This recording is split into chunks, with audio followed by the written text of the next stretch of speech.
अस्सलाम वालेकुम मेरे प्यारे भैन भाइयों, की हाल है। मैं उम्मीद करना ठीक होवोगे। अल्लाह दे करम फजल नाल मैं भी ठीक हाँ। तो तुसी मेरा चैनल देख रहे हो उमर दी धरती। मेरा नाम है उमर खान ते मैं सारे भैन भाइयों का मशकूर हाँ। अल्लाह पाक सब नूं सेहत वाली तंदुरुस्ती वाली ते लंबी जिंदगी अता करे।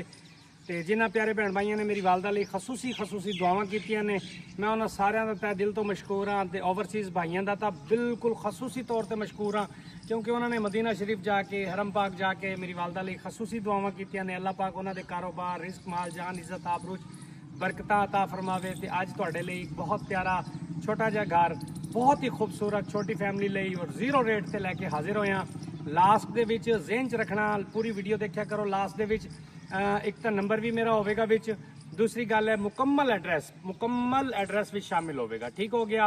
3.25 मरले का घर लैके आए आबादी दे विच है। मेरा कैमरामैन वाइड एंगल दे विच सारा तुहानू आबादी दिखा सकता है, चारों तरफ से आबादी दिखा सकता है। पूरी आबादी है और बिजली मौके पे है, सीवरेज पाई हुई है, गैस पिछली गली मौजूद है। घर बहुत प्यारा है और बिल्कुल जीरो प्राइस से फ्रंट ते बैठक है इंटर होंदे ही, और यदा वड्डा गेट लगे हुआ है। रक्षा आराम नाल इंटर हो सकता है। अंदरों चल के तुहानू विजिट करवाने हैं। घर का रेट बिल्कुल मुनासिब है, बिल्कुल मुनासिब रेट है। और बाहर देखो मालिक ने वैदर शीट का काम कराया है, अच्छा काम होया है, देख सकते हो तुसी। और उस तो बाद पहले बैठक का तुहानू विजिट कराने हैं। माशाल्लाह 10 बाई 10 की बैठक है, खूबसूरत बनी हुई बैठक है। अव्वल ईट की चुनाई है, सीमेंट नाल चुनाई हुई है, बेहतरीन बनी हुई है, बेहतरीन। और एक छोटी फैमिली लिए रीजनेबल प्राइस के पीछे घर है, बहुत प्यारा घर है। और मैं तुहानू ये कहना चाहांगा कि इस मकान नू तुसी लैंड च बिल्कुल सोचना नहीं है, फौरी लैंड का फैसला करना है, क्योंकि बिल्कुल रीजनेबल प्राइस दे विच और आबादी दे विच कल नू अगर कोई भाई ले लैंदा है तो इंशाअल्लाह मैनू अल्लाह ते तवक्कल है कि 6 महीने बाद इसका रेट कम अज कम 3 तो 4 लाख रुपया इस घर दे विच रोजी है। अगर वो बेचना भी चाहेगा तो उन्होंने प्रॉफिट हो जाएगा इंशाअल्लाह। और सब तो बड़ी गल है स्कूल हस्पताल मतलब दुकाना सब करीब ने, बिल्कुल करीब ने, कोई परेशानी वाली गल नहीं। उस तो बाद इंटर होंगे ही ये वाशरूम का तो मैं विजिट करवा देना। वाशरूम देख सकते हो तुसी, मेरा कैमरामैन वाशरूम का विजिट करवाता तुहानू। वाशरूम है। उस तो बाद बाहर ये बेसन लग्या हुआ है, इतने मतलब साबन वगैरह रखने की जगह है। उस तो बाद ये देख सकते हो ये मोटर का बोर होया है, मोटर भी विच शामिल है। उस तो बाद ये क्लीन एरिया है, मतलब इतने तुसी बर्तन वगैरह कपड़े वगैरह आराम नाल, और ये भी छती हुई जगह है, इतने वाशिंग मशीन वगैरह रख सकते हो। तो ओवरफ्लो मतलब छत वाला पानी आने का इतने ही कनैक्शन है, बाहर पानी चला जाता है, बेहतरीन बनया हुआ। और उस तो बाद फिर तुहानू मैं इसका किचन का विजिट कराना। किचन देख सकते हो, किचन बहुत प्यारा बनया हुआ है। किचन भी डबल छत का बनया हुआ है, उत्ते यानी कि स्टोर पड़ा हुआ है, तो तले किचन बनया हुआ है, बेहतरीन सैटिंग हुई हुई, अच्छी सैटिंग हुई है। हम तुम देख सकते हो बरामदा ये बनया हुआ है, बरामदे के भी 3-4 चारपाइयां आसानी आ सकती हैं। मेरा कैमरामैन उस साइड तो आके जरा थोड़ा जहा स्टोर का विजिट करवा के तुहानू स्टोर देखो।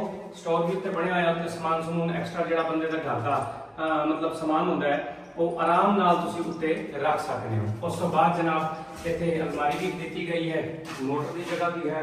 मोटर भी तुसी यानी कि इस अंदाज से रख सकते हो कि अंदर बरामदे वाली साइड के अंदर आ जाएगी, ताकि बारिश तो भी महफूज रह सके। उस तो बाद ये वेंटिलेशन का भी ख्याल रखा गया। कमरे के नाल विंडो का अटैचमेंट है, ये बड़ा दरवाजा लगे हुआ है। कमरा बहुत बड़ा हाल कमरा है, बेहतरीन डबल गार्डन कमरा है। तो पक्का अंदर पक्का बेहतरीन फर्श लगी हुई, बेहतरीन बढ़िया है कमरा है। मैं तुम्हें खोल के दिखा सकना, अच्छी तरह हवादार कमरा है, रोशनी वाला कमरा है, माशाल्लाह बहुत खूबसूरत बढ़िया है। छोटी फैमिली लिए बिल्कुल रीजनेबल है, बिल्कुल रीजनेबल प्राइस के पीछे है। और यदि जी इस टाइम कीमत है फाइनल 10.5 लाख रुपया। मालिक की डिमांड 11 लाख रुपये है, लेकिन ये फाइनल 10.5 लाख रुपये मिलेगा।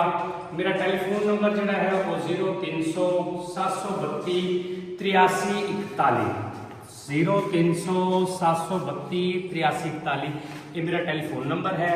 उस तो बाद इस घर का एड्रैस है मुल्तान भावलपुर बाईपास, देखा होगा तुसी मुल्तान वाला भावलपुर बाईपास। उस तो 6 किलोमीटर के भावलपुर रोड पर जिमें तुसी इन होवोगे अड्डा बिली वाला आ जाता है। अड्डा बिली वाले तो मशरिक वाली साइड से 2 किलोमीटर अंदर मेन आबादी मदीना कलोनी कहलाती है। मदीना कलोनी का एक हिस्सा है, उस मौजूद है। ਤੇ ਜਿਸ ਭੈਣ ਭਾਈ ਨੂੰ ਚਾਹੀਦਾ ਹੋਵੇ ਉਹ ਮੇਰੇ ਨਾਲ ਰਾਬਤਾ ਕਰ ਸਕਦਾ ਹੈ, WhatsApp ਤੇ ਵੀ ਰਾਬਤਾ ਕਰ ਸਕਦਾ ਹੈ। और रजिस्ट्री इंतकाल वाली जगह है, मौके से कब्जा है, पहले आओ अपना कब्जा करो, अपने ना कराओ, जो तो तुसी ज़हनी तौर पे मुतमईन हो जाओ उस टाइम तुसी सानू पैसे देना। और अल्हम्दुलिल्लाह क्लियर चीज़ है, बिल्कुल किसी किस्म का इशू नहीं है, कोई रौला नहीं है। पहले अपने ना कराओ, कब्जा करो, उस तो बाद सानू तुसी पैसे देना। ठीक हो गया जी। इस तो बाद मैं इजाज़त चाहांगा। सारे भैन भाइयों को मेरी तरफों सलाम हो गया। अस्सलाम वालेकुम।